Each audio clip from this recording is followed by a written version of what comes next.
Se suponía que sería solo una noche. Eso es lo que me repetía mientras preparaba la bolsa de Lilia para pasar la noche fuera, doblando con cuidado su pijama favorito con unicornios. Mi suegra, Leonor, había estado insistiendo en pasar más tiempo con su nieta de 8 años, y mi marido, Marcos, pensó que sería la oportunidad perfecta, ya que ambos teníamos que asistir a esa cena de gala benéfica de su bufete de abogados.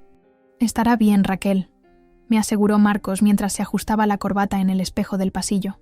«Mamá la ha cuidado un montón de veces». Era cierto, pero algo en Leonor siempre me había puesto los pelos de punta. La forma en que me sonreía mientras lanzaba indirectas sutiles sobre mi forma de criar a Lilia, o cómo le susurraba cosas cuando pensaba que no podía oírla. Pero Marcos adoraba a su madre, y yo había aprendido hace años que señalar el comportamiento de Leonor solo conducía a discusiones que no iban a ninguna parte. «Lo sé», dije, cerrando la cremallera de la pequeña mochila rosa. «Es solo que me preocupo». «Eso es porque eres una buena madre», dijo Marcos, besándome la frente. «Pero es solo una noche. ¿Qué podría pasar?» Esas palabras me atormentarían más tarde. Cruzamos la ciudad en coche hasta la casa de Leonor en Residencial Las Lomas, uno de esos barrios meticulosamente cuidados donde todos los jardines parecían haber sido medidos con una regla. El chalet de estilo rústico de Leonor destacaba por su jardín impecable y un cartel de bienvenida pintado a mano. Al entrar en el camino de acceso, noté que las cortinas se movían antes de que Leonor apareciera en la puerta, con su pelo rubio plateado perfectamente peinado, a pesar de ser una tarde de sábado informal.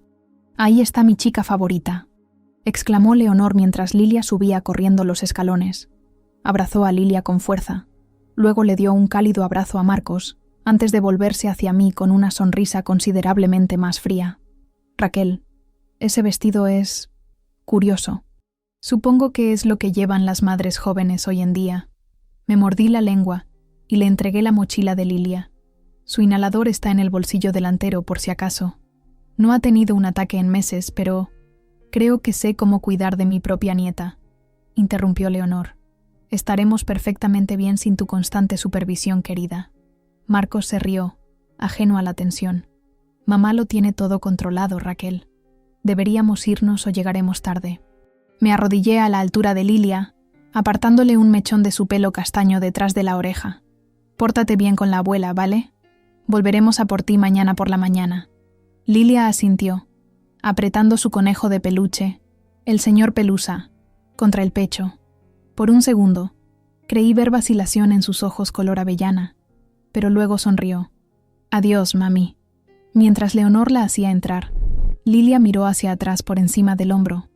Nuestras miradas se encontraron brevemente, y algo en su expresión hizo que se me hiciera un nudo en el estómago. Probablemente no era nada, me dije mientras nos alejábamos. Solo mi imaginación, mis instintos sobreprotectores trabajando a toda máquina. La gala se alargó interminablemente. Sonreí durante las conversaciones triviales con los colegas de Marcos, bebí un champán que no quería y revisé mi móvil discretamente cada 20 minutos. No había llamadas de Leonor. No había emergencias. Todo estaba bien, pero no podía quitarme esa sensación, esa inexplicable intuición maternal de que algo no iba bien. Llegamos a casa de Leonor a las 9:30 de la mañana siguiente. Había insistido en llegar temprano, a pesar de las protestas de Marcos de que a su madre le gustaba dormir hasta tarde los domingos. Me dejó antes de ir a comprar el desayuno, prometiendo volver en breve. Leonor abrió la puerta en bata de seda, con una taza de café en la mano, claramente molesta por mi llegada temprana. «¿Ya estás aquí? Justo íbamos a tomar tortitas. Pensé en preparar a Lilia mientras disfrutas de tu mañana», dije, entrando sin esperar una invitación. La casa estaba impecable como siempre. Ni un juguete ni un lápiz de cera fuera de lugar. Estaba inquietantemente silenciosa para ser un hogar con una niña de 8 años. Mi hija era normalmente un torbellino de energía y charla por las mañanas. «¿Dónde está Lilia?», pregunté, mirando a mi alrededor. Todavía durmiendo. Anoche le costó calmarse. Estaba bastante alterada por una cosa u otra. Leonor sorbió su café, observándome por encima del borde de la taza. Los niños y su imaginación. Fruncí el ceño. Lilia nunca duerme hasta tan tarde, ni siquiera después de quedarse despierta más allá de su hora. Bueno, en mi casa sí, replicó Leonor bruscamente. Quizás es que aquí está más cómoda. Eso dolió, como ella pretendía. Subí al cuarto de invitados donde Lilia siempre dormía. La puerta estaba cerrada. Toqué suavemente antes de abrirla. Lilia estaba sentada en el borde de la cama, completamente vestida, mirando al suelo. El señor Pelusa colgaba lánguidamente de su mano. No levantó la vista cuando entré. «Hola, cariño», dije, cruzando la habitación para sentarme a su lado. «¿Lista para ir a casa?» Asintió en silencio, sin mirarme a los ojos. Cuando se levantó, noté una fina marca roja en su antebrazo. Parecía un arañazo, lo suficientemente reciente como para no haber formado costra del todo. «¿Qué ha pasado aquí?», pregunté, tocando suavemente su brazo. Antes de que Lilia pudiera responder, Leonor apareció en el umbral. Se cayó mientras jugaba en el jardín ayer.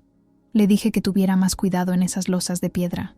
Su voz tenía un tono de advertencia que me erizó el vello de la nuca. «¿Es eso lo que pasó, Lilia?», pregunté. Mi hija miró rápidamente a Leonor, y luego de nuevo al suelo. Asintió otra vez. Algo iba mal. Lilia nunca era tan callada, tan quieta. Era mi niña parlanchina y vivaz, que siempre tenía una historia que contar, o un descubrimiento que compartir. Esta niña silenciosa, que se aferraba a su conejo, parecía una extraña. Recogí sus cosas rápidamente. Le di las gracias a Leonor con una cortesía forzada y llevé a Lilia al coche. Leonor se quedó en la puerta mirándonos, con el rostro indescifrable. «¿Te lo pasaste bien con la abuela?», pregunté mientras nos alejábamos, observando a Lilia por el retrovisor.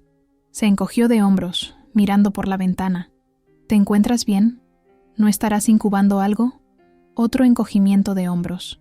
Llegamos a nuestro camino de entrada, justo cuando Marcos envió un mensaje diciendo que se retrasaría en la pastelería.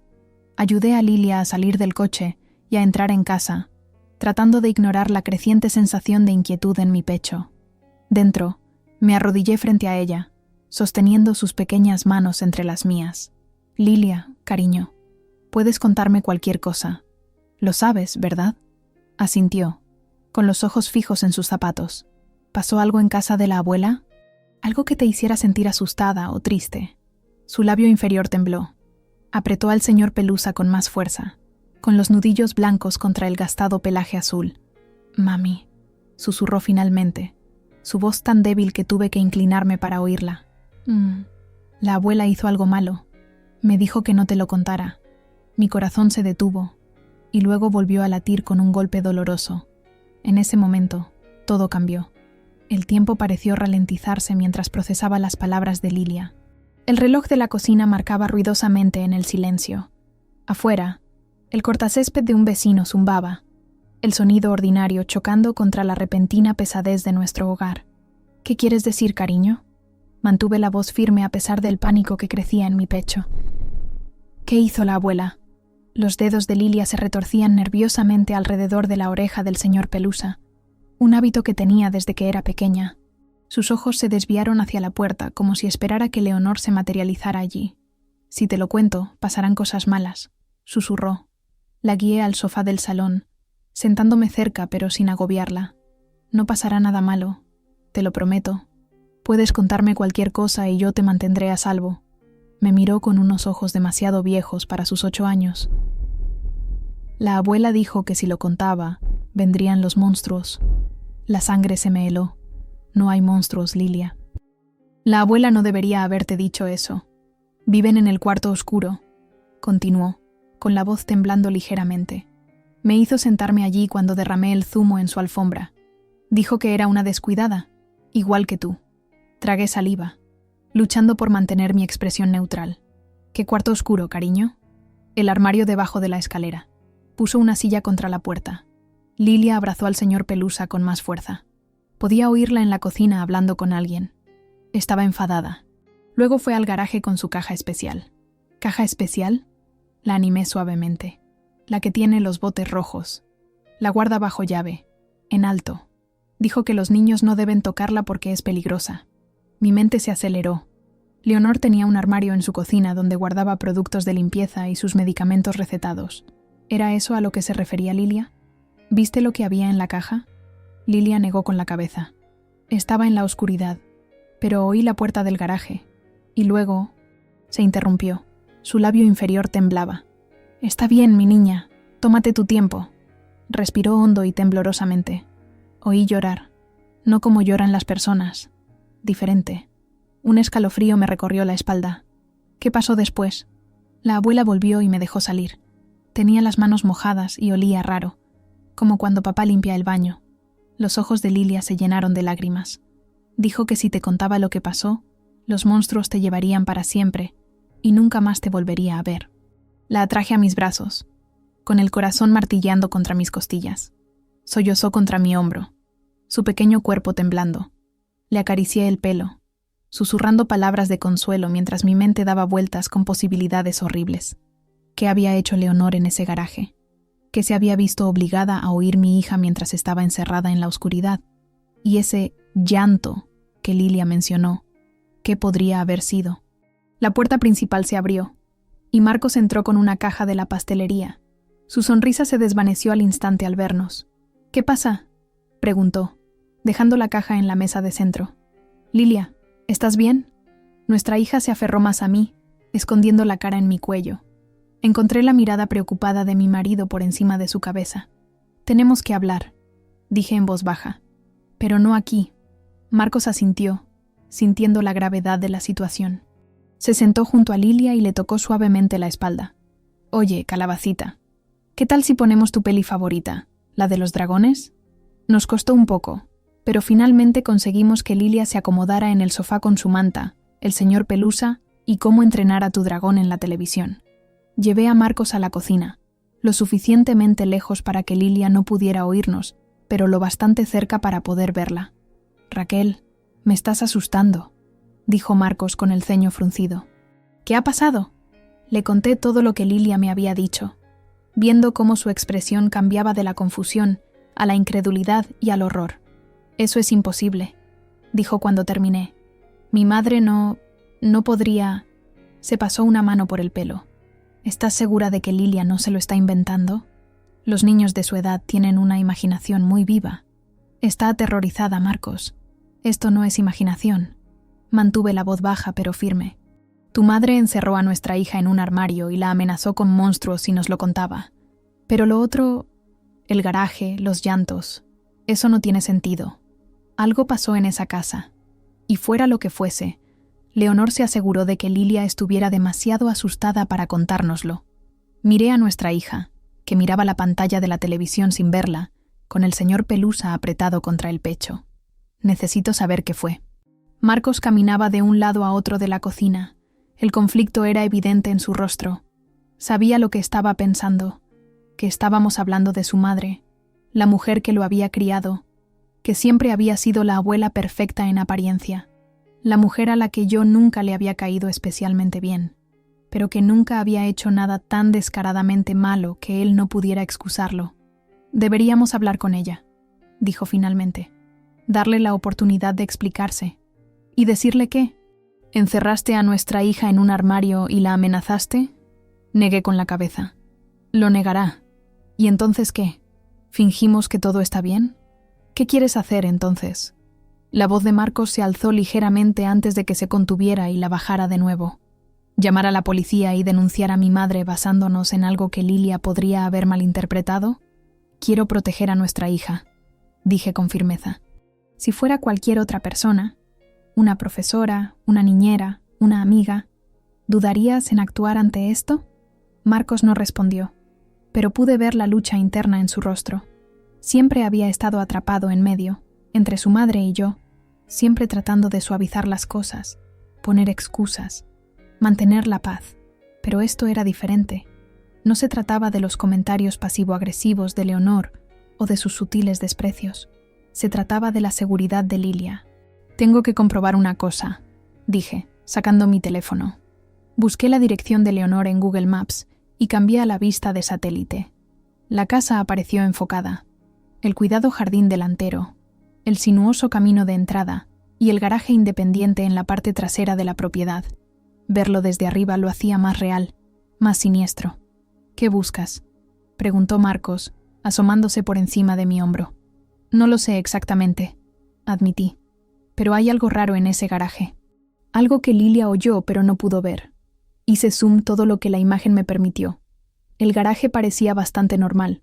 Puerta blanca, techo de tejas a juego con la casa, una pequeña ventana en el lado que no daba a los vecinos.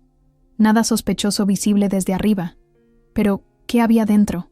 Tenemos que llamar a alguien, decidí. No necesariamente a la policía, todavía no, pero a alguien que pueda ayudarnos a averiguar qué está pasando. Marcos dudó. Luego asintió a regañadientes.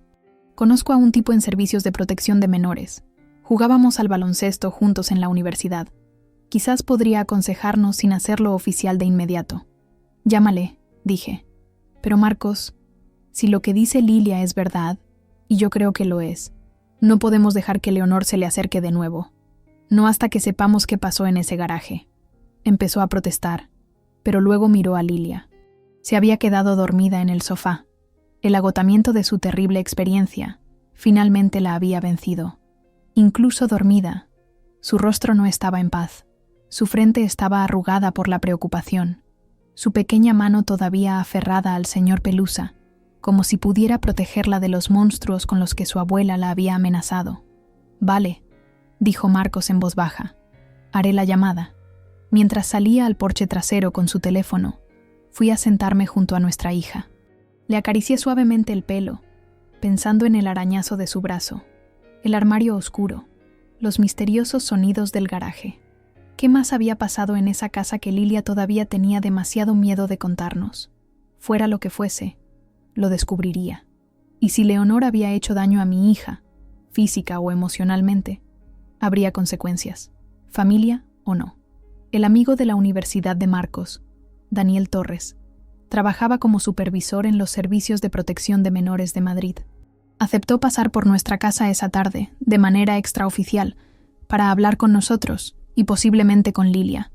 Pasé las horas intermedias alternando entre consolar a mi hija y luchar contra el impulso de volver a casa de Leonor y exigir respuestas. «Intenta no sacar conclusiones precipitadas», dijo Marcos mientras esperábamos a que llegara Daniel. Estaba sentado en la isla de nuestra cocina, haciendo girar su taza de café en círculos interminables. ¿Podría haber una explicación? ¿Para encerrar a nuestra hija en un armario y amenazarla? Mi voz salió más cortante de lo que pretendía. ¿Qué posible explicación haría que eso estuviera bien? Marcos no tuvo respuesta. Había estado inusualmente callado desde que llamó a Daniel, como si la realidad de la situación finalmente estuviera calando en él. Sabía que estaba dividido. El niño que adoraba a su madre luchando con el padre que necesitaba proteger a su hija. Cuando sonó el timbre, Lilia se sobresaltó visiblemente desde su sitio en el sofá. «Tranquila, cariño», la tranquilicé. «Es solo un amigo de papá. Está aquí para ayudarnos». Daniel rondaba los 40 años, con ojos amables y el comportamiento sereno de alguien que había visto lo peor de las situaciones familiares, pero no se había endurecido por ello. Nos saludó calurosamente. Luego se arrodilló para presentarse a Lilia. «Hola, me llamo Daniel. Me gusta mucho tu conejo. ¿Tiene nombre?» Lilia lo miró con cautela. «Señor Pelusa. Es un nombre genial.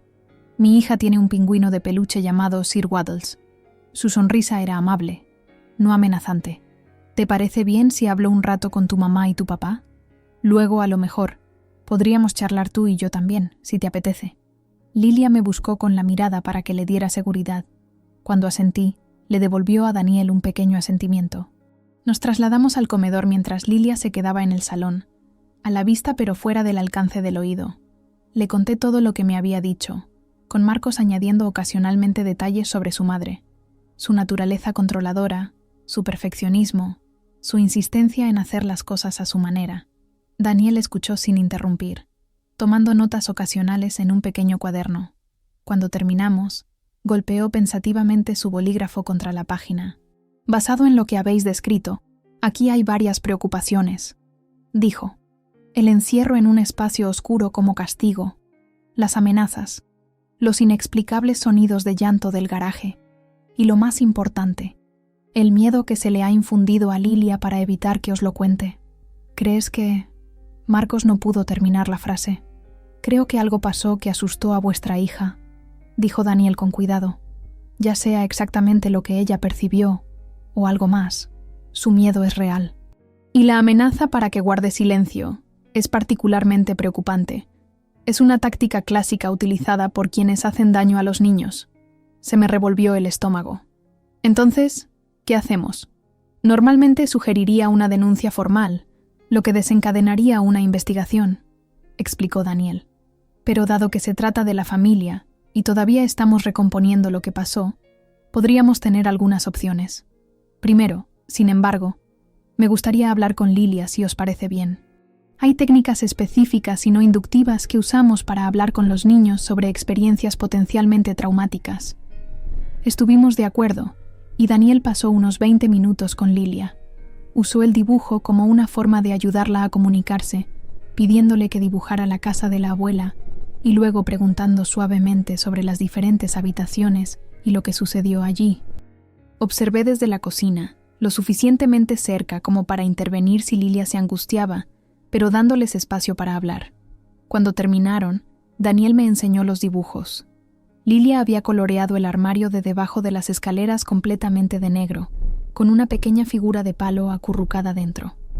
El garaje también estaba dibujado en colores oscuros, con líneas onduladas que podrían haber representado el sonido que salía de él. Es coherente en su relato, dijo Daniel en voz baja, y añadió algunos detalles. Al parecer, Leonor le dijo que a los niños malos se les encierra en el armario, y que su madre, es decir, tú, también era una niña mala. La ira me ardió en el pecho. Eso es absurdo. Ni siquiera conocí a la madre de Marcos hasta que tenía 20 y tantos años. Es probable que no pretenda ser un hecho, sino más bien normalizar el castigo, explicó Daniel, para hacer que Lilia sienta que esto es algo que les pasa a los niños que se portan mal, incluso a su propia madre. Marcos se unió a nosotros, con el rostro pálido. ¿Qué dijo sobre el garaje? Daniel pasó a otro dibujo. Oyó lo que describió como ruidos de animales, procedentes del interior. Cuando le pregunté qué tipo de animal, no estaba segura, solo que sonaba asustado. Un pesado silencio cayó entre nosotros. Pensé en el meticuloso jardín de Leonor, en su casa impecable donde nunca había nada fuera de lugar. ¿Qué escondía en ese garaje? Creo que tenemos que poner una denuncia oficial, dije finalmente. Marcos no discutió esta vez, solo asintió, con aspecto derrotado. Daniel nos explicó el proceso. Él mismo presentaría la denuncia, lo que desencadenaría una investigación formal. Los servicios de protección de menores se coordinarían con la policía local, que probablemente querría hablar con Lilia. Dada la naturaleza de su revelación, podrían solicitar una orden de registro para la propiedad de Leonor. ¿Y Lilia?, pregunté. ¿Tendrá que testificar o algo así? No nos adelantemos, aconsejó Daniel. Ahora mismo el objetivo es recopilar información y garantizar la seguridad de Lilia. Hablando de eso, se volvió hacia Marcos. Es importante que Leonor no tenga ningún contacto con Lilia durante la investigación. Eso significa nada de visitas, nada de llamadas telefónicas, nada. Marcos asintió con rigidez. Entendido. Después de que Daniel se fuera, prometiendo llamarnos una vez que se procesara la denuncia, nos sentamos en un silencio aturdido en la mesa de nuestro comedor.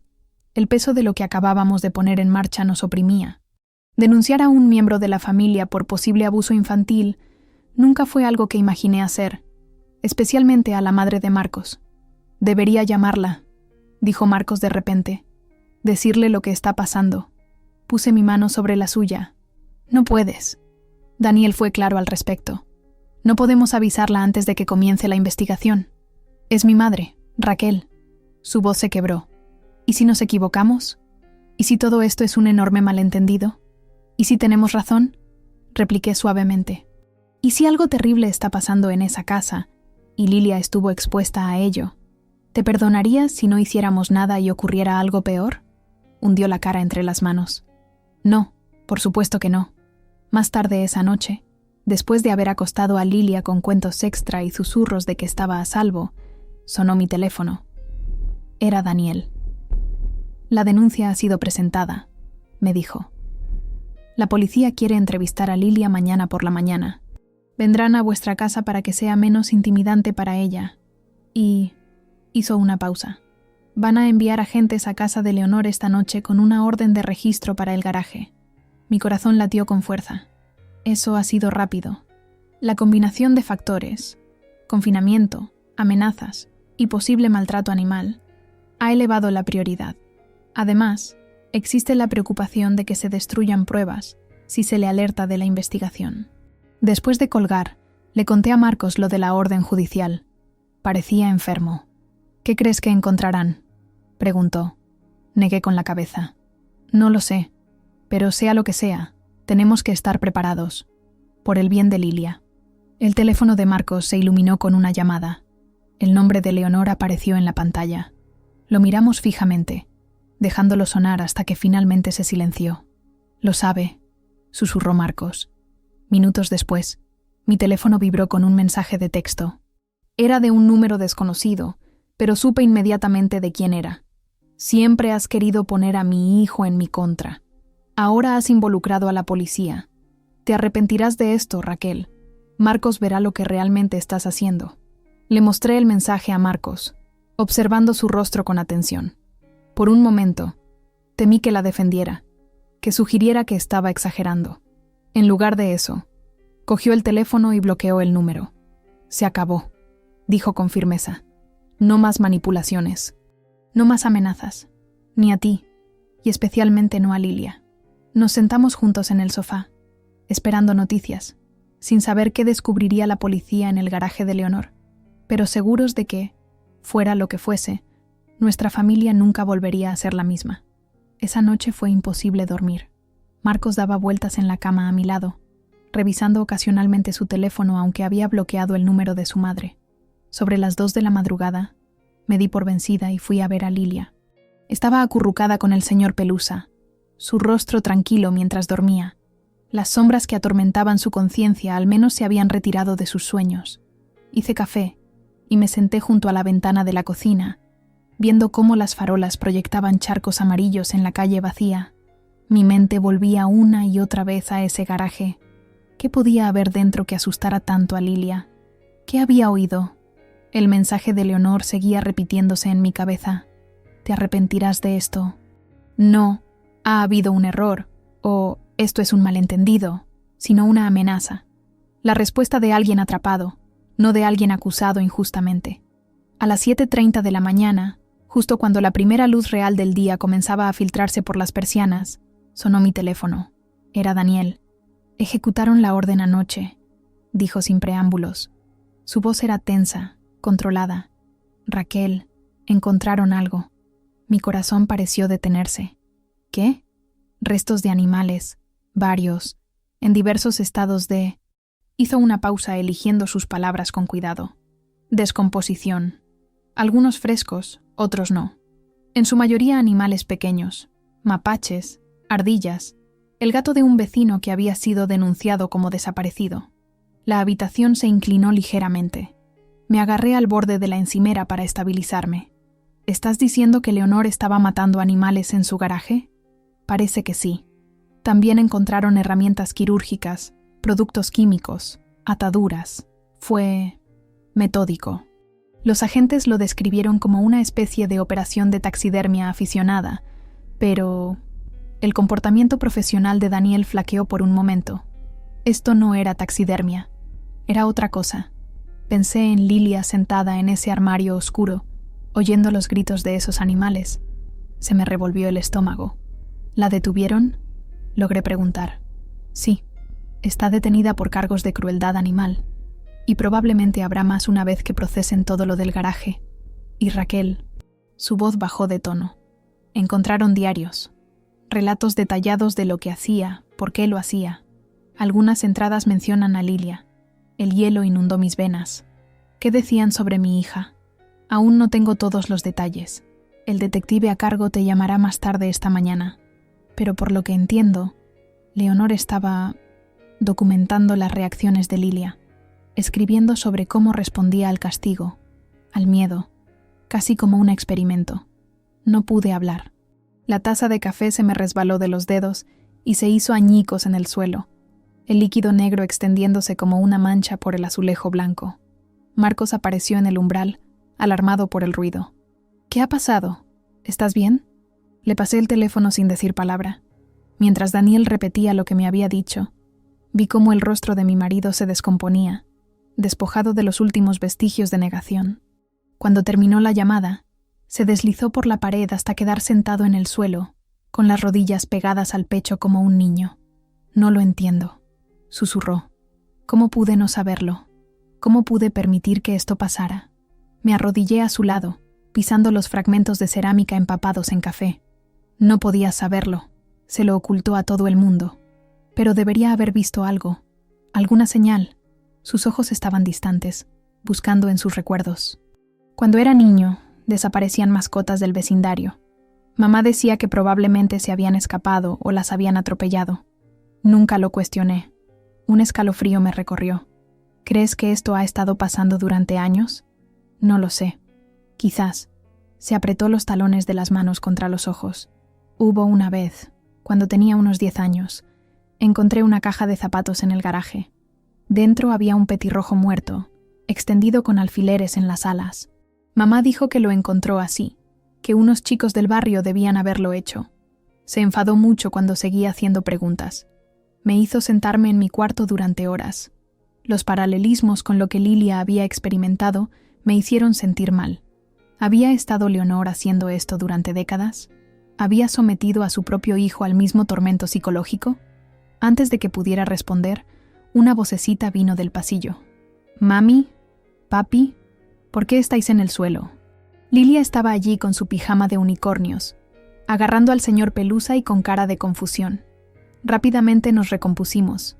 Marcos se secó los ojos mientras yo la levantaba en brazos, con cuidado de mantenerla alejada de los cristales rotos. Papá y yo solo estábamos teniendo una conversación de mayores, cariño, dije, llevándola al salón. Unos policías van a venir a visitarnos hoy. Quieren preguntarte sobre lo que pasó en casa de la abuela. Sus ojos se abrieron de par en par. ¿Estoy en problemas? No, mi niña, para nada, le aseguró Marcos, con la voz más firme de lo que esperaba. Hiciste exactamente lo correcto al contarnos lo que pasó. La policía solo necesita oírlo de ti para poder asegurarse de que la abuela no vuelva a hacer esas cosas. Pareció considerarlo, y luego preguntó con voz débil. ¿También harán que los monstruos se vayan? Marcos y yo intercambiamos una mirada. No hay monstruos de verdad, Lilia, dije suavemente. La abuela no debería haber dicho eso para asustarte. Pero los oí en el garaje, insistió. Estaban llorando. La comprensión de qué, o más bien quiénes, eran en realidad esos monstruos, me golpeó como un puñetazo. Abracé a Lilia con más fuerza, incapaz de encontrar palabras. Marcos intervino. No eran monstruos, Calabacita. Eran animales a los que la abuela estaba tratando mal. Y la policía se va a asegurar de que no pueda hacerles más daño. ¿Como el gatito de la señora Pérez?, preguntó Lilia. ¿El naranja que se fue? Otra pieza encajó. Leonor vivía a 3 puertas de una mujer llamada señora Pérez, que tenía un gato atigrado naranja que supuestamente se escapó el mes pasado. Quizás, dijo Marcos en voz baja. ¿La abuela dijo algo sobre el gato de la señora Pérez? Lilia asintió solemnemente. Dijo que era un gatito malo que arañaba su jardín, y las cosas malas reciben su castigo. Encontré la mirada de Marcos por encima de la cabeza de Lilia. El horror de lo que Leonor le había estado enseñando a nuestra hija, el retorcido marco moral que intentaba inculcarle, era casi demasiado para soportarlo. La policía llegó a las 10 de la mañana. Una detective llamada Melissa Vargas y una especialista en entrevistar a niños. Fueron amables pero exhaustivas, grabando el relato de Lilia con un desapego profesional que, de alguna manera, hizo que todo fuera aún más surrealista. Lilia pareció encontrar más fácil hablar con estas extrañas que con nosotros, quizás porque no cargaban con el peso emocional de los lazos familiares. Cuando terminaron, la detective Vargas pidió hablar con nosotros en privado. Dejamos a Lilia con una película en el estudio y nos unimos a las agentes en el comedor.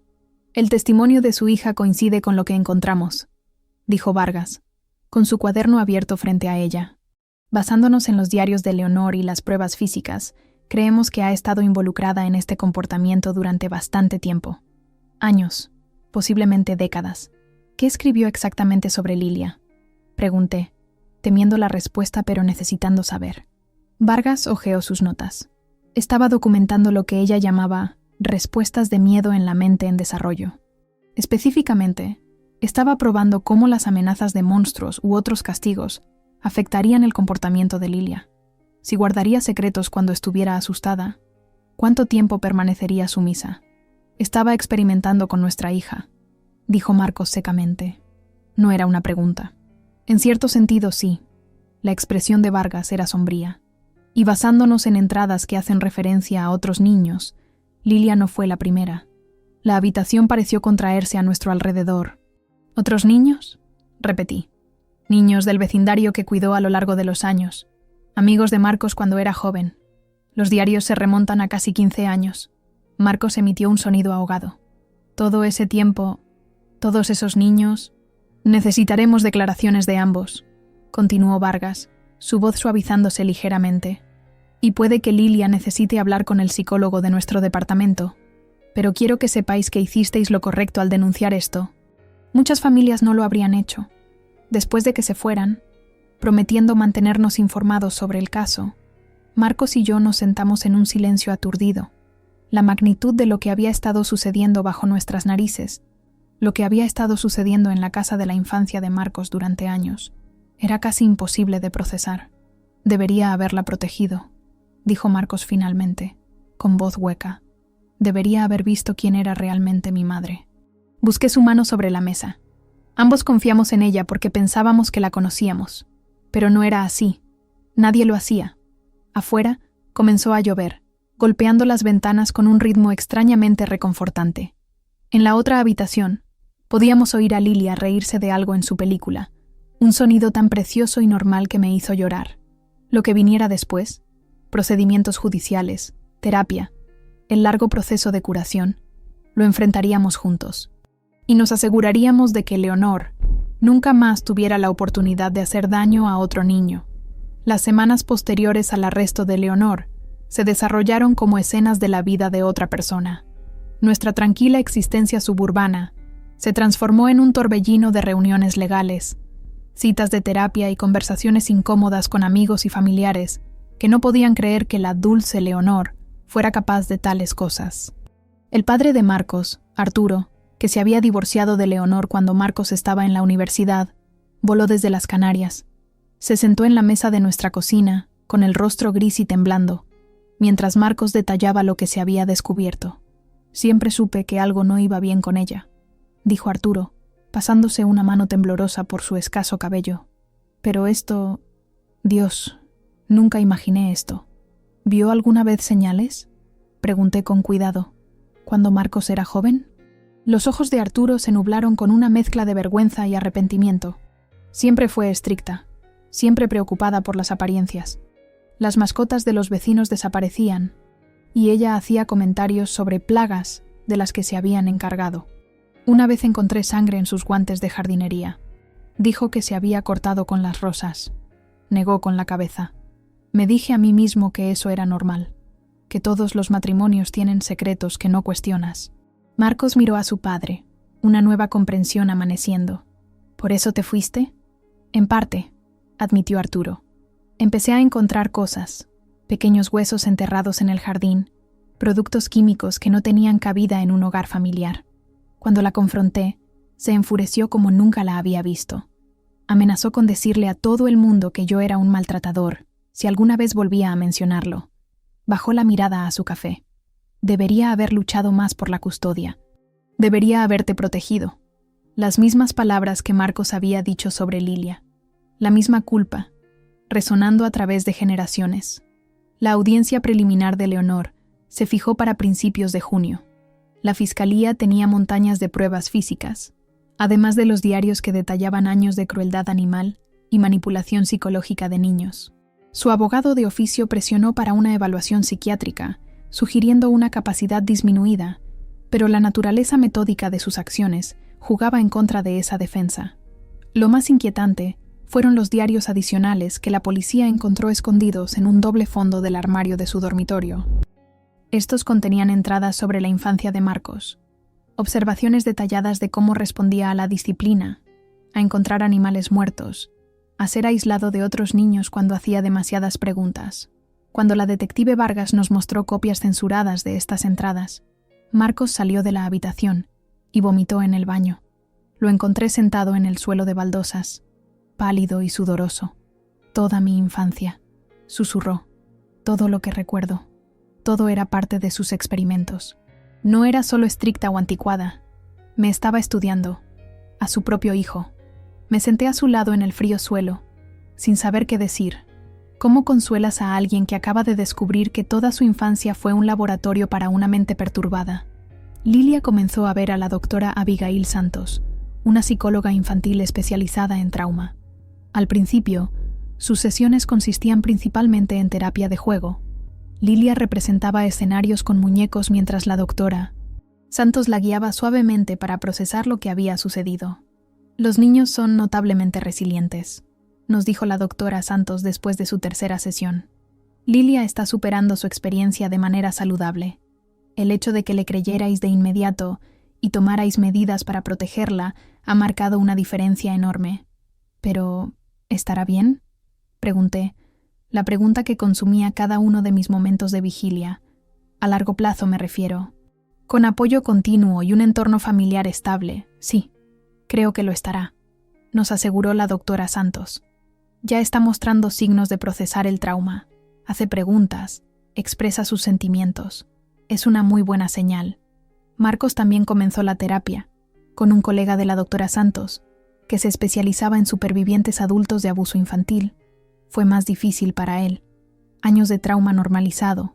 Habían construido muros que eran difíciles de derribar. Algunas noches se despertaba gritando, fragmentos de recuerdos aflorando en sus sueños. Un pájaro muerto aquí, un armario cerrado allí, piezas de un rompecabezas de la infancia que finalmente encajaban con una claridad horrible. Leonor permaneció bajo custodia. Se le negó la libertad bajo fianza debido a la gravedad de los cargos y al riesgo de que pudiera destruir pruebas adicionales. Solo hizo un intento de contactarnos. Una carta dirigida a Marcos, que llegó aproximadamente un mes después de su arresto. El remitente era el centro de detención del condado. Marcos miró el sobre durante mucho tiempo, con las manos temblando ligeramente. No sé si puedo leerla. No tienes por qué, dije. Ni ahora, ni nunca si no quieres. Asintió, y luego guardó la carta sin abrir en un cajón de su despacho. Quizás algún día, pero no hoy. El caso penal contra Leonor avanzó con una precisión metódica. La fiscal, una mujer severa llamada Diana Álvarez, no se anduvo con rodeos cuando se reunió con nosotros para discutir lo que sucedería a continuación. Dada la evidencia, estamos buscando los cargos máximos. Múltiples cargos de crueldad animal, puesta en peligro de menores, detención ilegal y abuso psicológico, explicó.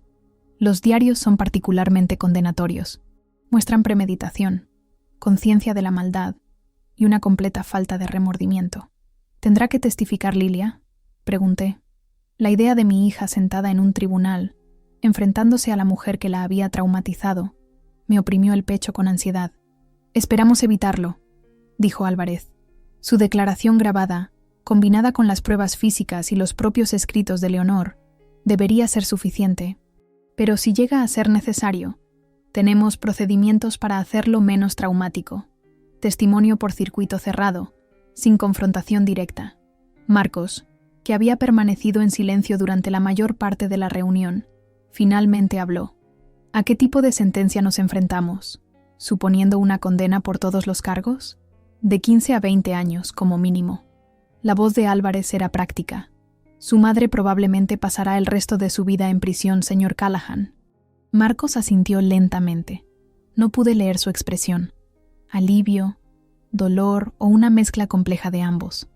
Mientras los procedimientos legales avanzaban, tratamos de mantener una apariencia de normalidad por el bien de Lilia. Volvió a la escuela, tuvo citas de juegos con amigos, celebró su 9º cumpleaños con una pequeña fiesta en nuestro jardín. En la superficie, parecía estar recuperándose, riendo, jugando, siendo la niña brillante y curiosa que siempre había sido. Pero también hubo cambios. Revisaba las cerraduras obsesivamente antes de acostarse. Se negaba a entrar en nuestro trastero. Una vez, cuando un gato del vecindario entró en nuestro jardín, se puso histérica, convencida de que algo malo le pasaría. Estos momentos me rompían el corazón. pero la doctora Santos nos aseguró que eran partes normales del proceso de curación. Está trabajando en sus miedos, explicó. Cada vez que se enfrenta a uno y no pasa nada malo, construye un poco más de confianza en el mundo de nuevo. La respuesta de la comunidad fue mixta. Algunos vecinos nos apoyaron, trayendo comidas y ofreciendo ayuda. Otros parecían casi acusadores, como si debiéramos haber sabido lo que Leonor estaba haciendo. Deberíamos haberlo detenido antes. Unos pocos, en su mayoría las amigas del club de bridge de Leonor y compañeras de la sociedad de jardinería, insistieron en que debía haber algún error. La Leonor que conocían no mataría una mosca. No la conocían, dijo Marcos con amargura después de un encuentro particularmente difícil en el supermercado. Ninguno de nosotros la conocía. Una fuente inesperada de apoyo vino de Arturo.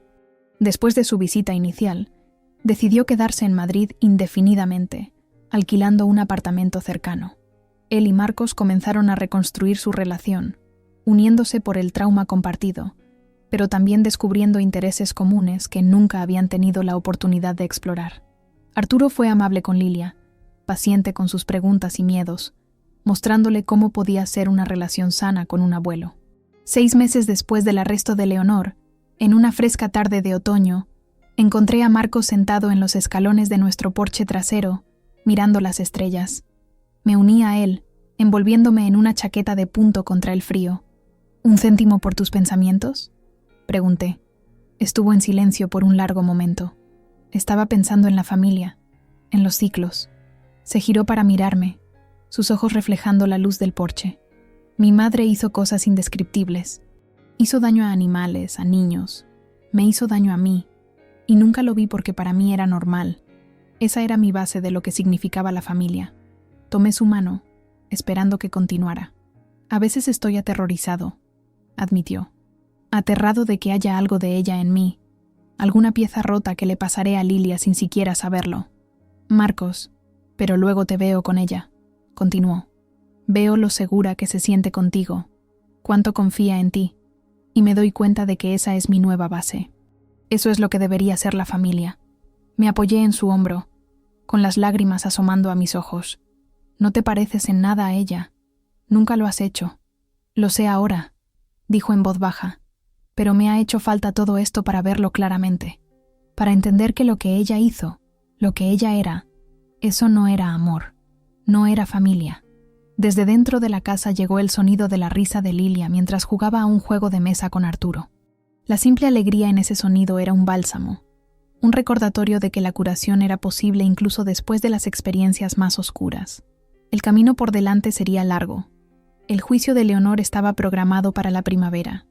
Habría más sesiones de terapia, más conversaciones difíciles, más momentos en que el pasado asomaría su fea cabeza sin previo aviso. Pero sentada allí con Marcos, escuchando la risa de nuestra hija, sentí algo que no había experimentado desde esa fatídica mañana en que Lilia susurró por primera vez su terrible secreto. Esperanza. No podíamos borrar lo que había sucedido. No podíamos deshacer el trauma que Leonor había infligido, pero podíamos construir algo nuevo de las cenizas de lo que ella había destruido. Una familia basada en la confianza, en la honestidad, en el amor genuino en lugar del control y el miedo. Mientras las estrellas brillaban en lo alto, hice una promesa silenciosa a Lilia, a Marcos y a mí misma. Las sombras del garaje de Leonor no nos definirían. Encontraríamos nuestro camino hacia la luz, juntos. La primavera llegó con una explosión de cerezos en flor y el comienzo del juicio de Leonor. El Palacio de Justicia en el centro de Madrid se erigía imponente contra el cielo azul de abril, mientras Marcos y yo subíamos los escalones de piedra de la mano. Habíamos decidido asistir solo a los alegatos iniciales y finales, ahorrándonos el desfile diario de pruebas y testimonios que removerían detalles dolorosos. ¿Estás bien?, le pregunté a Marcos mientras pasábamos por seguridad. Asintió, con la mandíbula apretada por la determinación. Necesito llegar hasta el final, mirarla a los ojos, solo una vez. La sala del tribunal era más pequeña de lo que había imaginado, con bancos de madera pulidos por años de testigos ansiosos y familias en espera. Nos sentamos en la última fila, con la esperanza de pasar desapercibidos. El abogado defensor de Leonor, un hombre de aspecto agobiado con la ropa arrugada, Estaba organizando papeles en su mesa. Cuando la puerta lateral se abrió y el alguacil condujo a Leonor, se me cortó la respiración. Parecía más pequeña de alguna manera, su apariencia usualmente impecable disminuida por el mono reglamentario y la falta de maquillaje. Su cabello, una vez perfectamente teñido y peinado, mostraba raíces grises y colgaba lacio alrededor de su rostro, como si sintiera nuestra presencia. Se giró y escaneó la galería. Cuando sus ojos se encontraron con los de Marcos, algo pasó entre ellos. Una corriente de reconocimiento, de acuse de recibo final. No parecía sorprendida ni arrepentida. En cambio, había una evaluación calculadora en su mirada, como si incluso ahora, incluso aquí, estuviera observando reacciones, anotando respuestas, archivando datos. Marcos le devolvió la mirada, sin inmutarse. Sentí que su mano apretaba la mía hasta casi doler. Los procedimientos comenzaron con el alegato inicial del fiscal, una recitación clínica de las pruebas contra Leonor, los años de crueldad documentada, la manipulación psicológica de niños, incluido su propio hijo. La defensa contraatacó con alegaciones de enfermedad mental, de una mujer que necesitaba tratamiento en lugar de castigo. Nos escabullimos durante un receso, ambos agotados por la experiencia. Afuera, en los escalones del juzgado, Marcos respiró hondo el aire primaveral. No sentí nada, dijo, sonando sorprendido. Cuando la vi, nada. Ni ira, ni miedo, ni tristeza. Simplemente, nada. Quizás eso está bien, sugerí. Quizás eso es curación. Lo considero. Quizás. O quizás es solo que ya no es parte de mí. Es solo una persona que hizo cosas terribles. No mi madre. No mi familia. No volvimos para el resto del juicio, siguiendo las actualizaciones a través de la detective Vargas y la oficina del fiscal. Las pruebas eran abrumadoras. Antiguos vecinos testificaron sobre mascotas desaparecidas. Una profesora jubilada recordó cómo Leonor se había ofrecido voluntaria para diseccionar especímenes para la clase de ciencias, su entusiasmo inquietante en retrospectiva. Un psicólogo forense analizó sus diarios, describiendo una mente que entendía el bien del mal, pero simplemente no le importaba. 2 semanas después, llegó el veredicto, culpable de todos los cargos. El juez, citando la naturaleza calculada de los crímenes y la explotación de niños, impuso la sentencia máxima: 25 años sin posibilidad de libertad condicional. A sus 72 años, Leonor probablemente moriría en prisión. ¿Quieres hablar de ello?, le pregunté a Marcos esa noche mientras nos sentábamos en el columpio del porche, una ligera lluvia golpeando el techo sobre nosotros. En realidad no, dijo. Se acabó. No puede hacerle daño a nadie más. Eso es lo que importa. Dentro, Lilia ayudaba a Arturo a hornear galletas.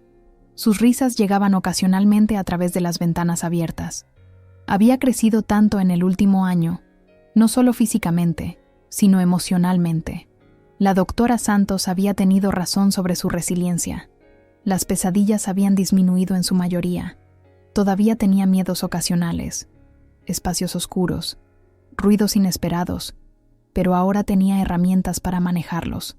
Sus sesiones de terapia habían disminuido de 2 veces por semana a 1 vez al mes, más como seguimientos que como tratamiento intensivo. La doctora Santos dice que Lilia está haciendo un progreso excepcional, le dije a Marcos, cambiando el tema a algo más esperanzador. Usó la palabra prosperando. Una pequeña sonrisa asomó a sus labios. Lo está, ¿verdad? A pesar de todo. Gracias a ti, dije. Rompiste el ciclo, Marcos. Podrías haberte retirado, negado todo, elegido la lealtad a tu madre por encima de la verdad, pero no lo hiciste. Elegiste a Lilia, elegiste la curación. Apartó la mirada, incómodo con el elogio pero necesitando oírlo de todos modos. Lo hicimos los dos. El verano trajo nuevos comienzos. La terapia de Marcos había descubierto talentos e intereses que Leonor había desalentado sistemáticamente.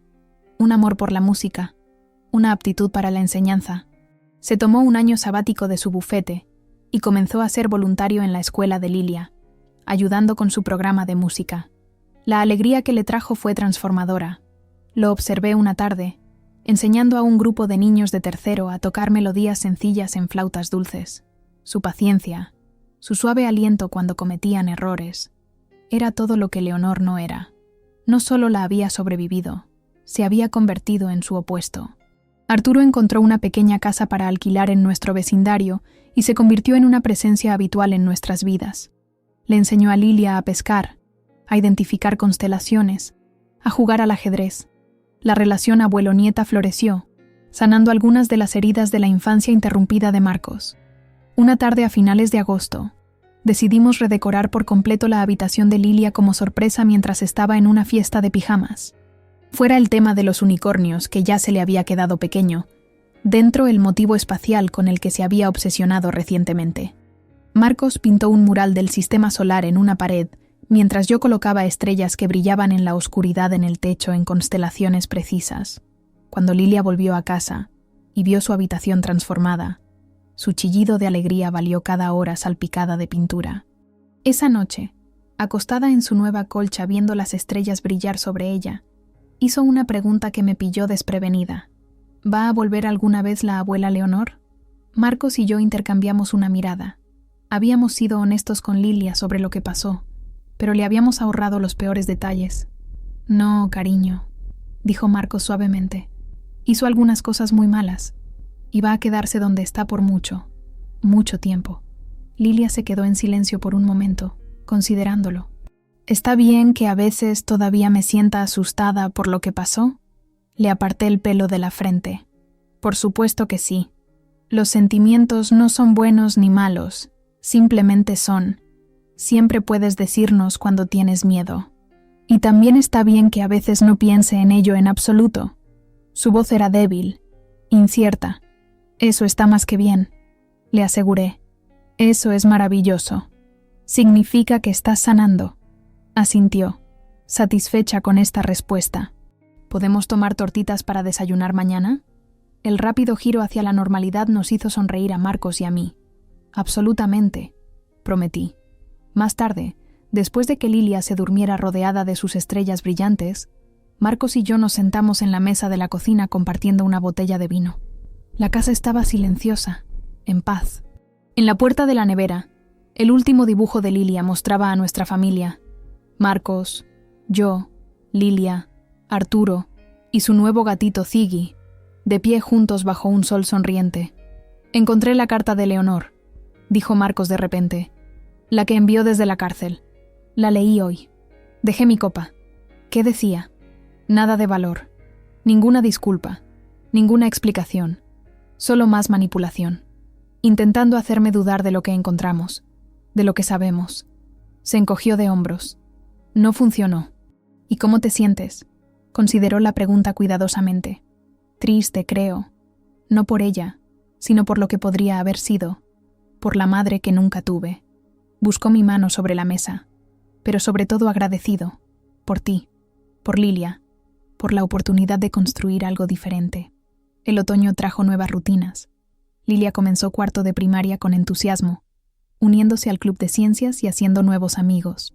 Marcos volvió a su bufete a tiempo parcial, pero cambió del derecho corporativo a la defensa de la familia, encontrando sentido en ayudar a otras familias a navegar crisis. Yo empecé a escribir de nuevo, algo que había dejado de lado hace años, trabajando en un libro sobre el reconocimiento y la prevención del abuso familiar. En una fresca tarde de octubre, exactamente un año después de la revelación de Lilia, celebramos una pequeña ceremonia en nuestro jardín trasero. Solo nosotros 4, Marcos, Lilia, Arturo y yo, además de la doctora Santos, que se había convertido en una amiga además de terapeuta. Lo llamamos nuestro Día de la Valiente Verdad, una celebración del coraje y la honestidad. Cada uno escribimos un miedo o una preocupación en un trozo de papel, y luego los quemamos en nuestra hoguera, viendo las cenizas elevarse hacia el cielo que oscurecía. Después, asamos nubes de azúcar y compartimos historias, no sobre Leonor o el trauma, sino sobre cosas buenas que habían sucedido a lo largo del año, momentos de alegría, progreso y curación. Al caer la noche y aparecer las estrellas sobre nosotros, Lilia se acurrucó contra mí en el columpio del porche. «Mami», susurró, «me alegro de habértelo contado, aunque daba miedo. Se me hizo un nudo en la garganta por la emoción. Yo también me alegro de que me lo contaras, mi niña. Muchísimo». Los monstruos no eran reales, ¿verdad?, preguntó, con voz somnolienta. Los de los que hablaba la abuela Leonor. No, cariño. No hay monstruos debajo de las camas ni en los armarios o garajes. Bostezó, sus ojos cerrándose. Lo sé. La doctora Abby dice que a veces las personas son los monstruos más aterradores, pero no pueden hacerte daño si se lo cuentas a alguien que te quiere. Tanta sabiduría de un corazón tan joven. La abracé con más fuerza, viendo a Marcos y Arturo discutir algo tranquilamente junto al fuego, sus siluetas perfiladas por la luz dorada. Leonor había intentado construir un mundo de miedo, secretismo y control.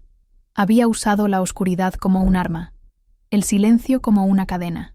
Pero al final, su sistema cuidadosamente construido había sido deshecho por el simple coraje de una niña que se atrevió a decir la verdad. Todavía teníamos días difíciles. Probablemente siempre los tendríamos. El trauma deja marcas que se desvanecen pero nunca desaparecen por completo.